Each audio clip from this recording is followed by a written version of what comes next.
Find angle T below. In this circle geometry problem, there are different methods that we can use to find angle T. I'm going to show you a fast method and simple method of finding this angle T. If you have any different method from mine, you can drop it in the comment section below so that others can learn your method. Now, what I just want us to do here is to look at this chord SQ.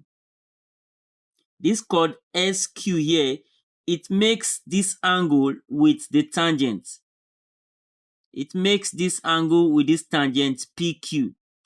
So, in the same way, this chord SQ makes angle 55 in this triangle that it forms in the circle.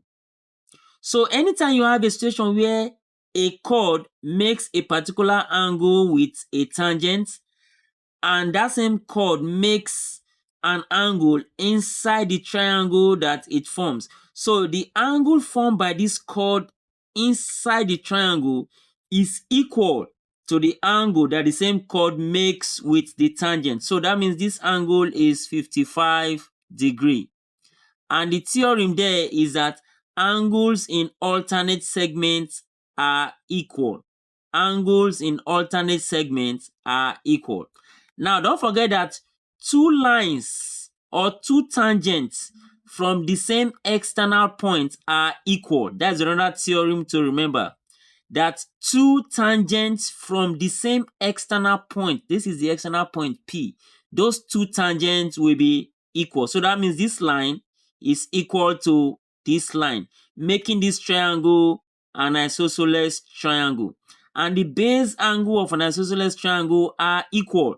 So if this is 55 degrees, that means this angle is also 55 degrees because the base angle of an isosceles triangle are equal. So from there, we can move on and say T plus 55 plus 55 is equal to 180 degrees because sum of angles in a triangle is 180 degrees.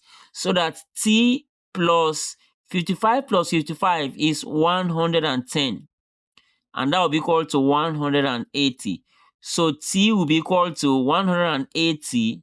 When this plus 110 comes to this side, it becomes minus 110. And from there, we can get the final value of our T as 180 minus 110 is 70 degrees. So that is the final answer. So it's as simple as this. You can also drop your method in the comment section below so that we can learn from it as well. Thank you for watching.